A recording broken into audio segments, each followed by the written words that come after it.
This is a big one, man. The featured prelim of a pay-per-view against a former UFC champion. Talk to me about how you're feeling. Does it feel any different, any bigger for you? I'm just still fangirling inside. I mean, I get to fight Orlovsky, so I'm like, oh my God, I get to fight the Pitbull.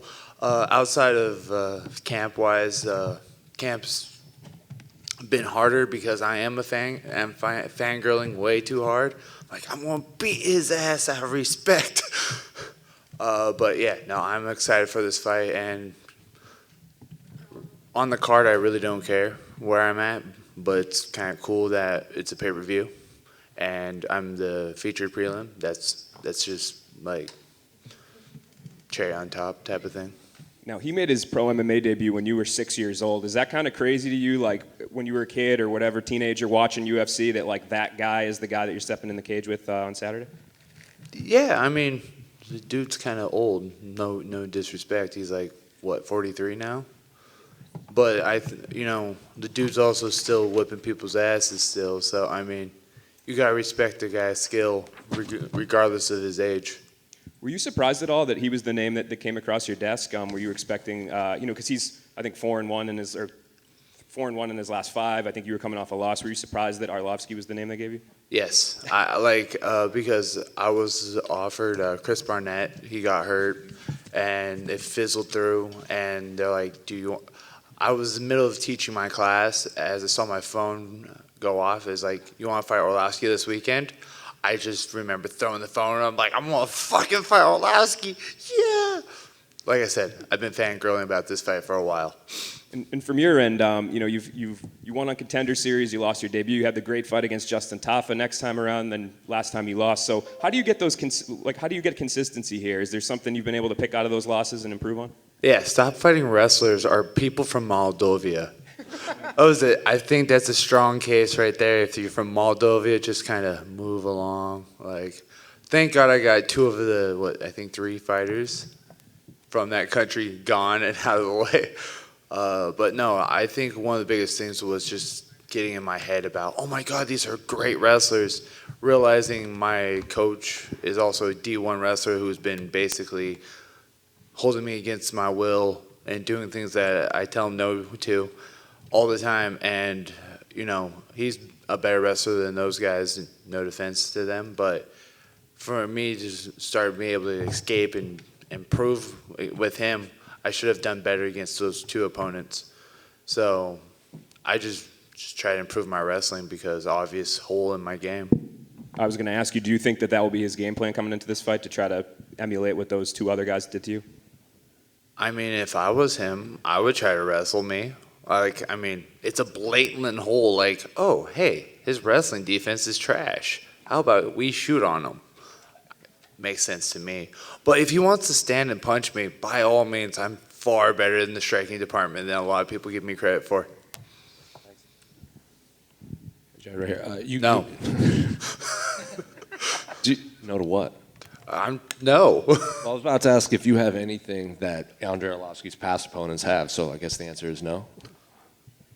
I mean, he's fought everybody and everything. Like, he should be used to fighting someone like me. I can't be like, surprise, motherfucker, I brought something new to the table. He's seen it all. It's just, I gotta, capitalize on, his small mistakes and beat him to the punch. Well, you were kind of alluding to, like, if you were him, you would try to wrestle yourself. But like in his previous fights, like the Tom Aspinall, when he got surprised with the takedown and choked out pretty quickly. So is that now the path that you could also take to victory? I mean, I don't know how he was surprised that Aspinall shot. The dude's a decent wrestler, so. But no, I mean, it's definitely a possibility. But like I said, wrestling was not my forte. Granted, I started out as a wrestler.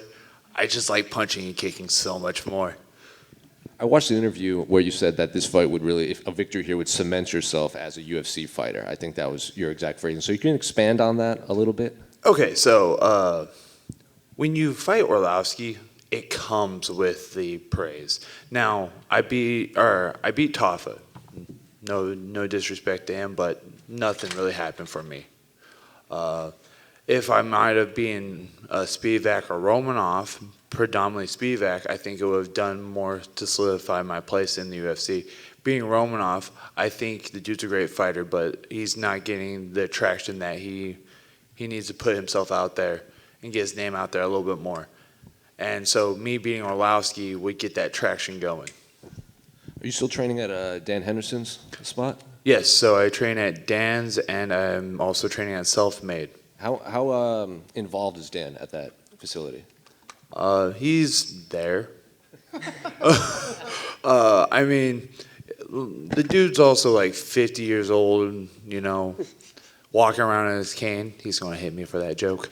But, yeah, no, he's just, you know, he's a retired fighter that's been competing all his life. So, like, he's involved, but he's enjoying his time being retired. And I don't fault the guy for enjoying life. Your kids aware of what you do for a living? Yes. They love it? A little too much so. My daughter reminds me of Strickland because all she wants to do is spar. I'm just like, oh God, you're gonna be the next Sean. That was it. And same attitude, an asshole. So I mean, so I'm like, yeah, I might be raising Strickland too. My youngest, you know, 6 months, she's completely aware of everything. So. What's up, mate? There's not too many fighters that can really hang around with the big boys until they're in their mid-40s, like Arlovski, right? But what do you credit that down to? Is it Arlovski evolving with the times of mixed martial arts, or is it like is his style timeless? So I do think heavyweights do stick around a little bit longer and more naturally because I don't think we're putting our bodies through intense weight cuts such as the smaller weight classes. I mean, I think Orlowski's 43, Ben is late 30s, early 40s himself. Overeem, when he was part of it, was in that age bracket. So I do think heavyweights last a little longer because we're not damaging our body through massive amounts of weight cuts. But I think you got to credit Orlowski to be active, still winning with a style change. To credit, they usually say you can't teach an old dog new tricks, but he's still an old dog, but he's still learning. When a fighter like Arlovski can actually weaponize his cardio, what challenges does that bring to you technically? I plan on returning the favor. Because, I mean, that's one of those things where I'm like, he does try to weaponize his cardio, so I'm like, I could play that game. It's one of the few things I could do as a heavyweight and counter it is, my cardio is pretty damn good, unless you're like laying on top of me. It's not my best there. But when it comes to the striking, I think I could keep the pace up with him, maybe even push him into a more of a striking battle where he gets tired. Lastly, from me, I enjoyed your Tana Bosa call out and how he centralized it around who has the best beard. And obviously now you're fighting Arlovski, who's got like a Greek god beard. Is that a beard fight you're not really interested in taking? Oh yeah, fuck that. That's a god tier beard. Once they offered me Orlowski out of respect, I shaved my face. I was like, nah, bro. Like Tanner, I can hang with the beard department, but Orlowski, I was like, out of respect, shave. Awesome.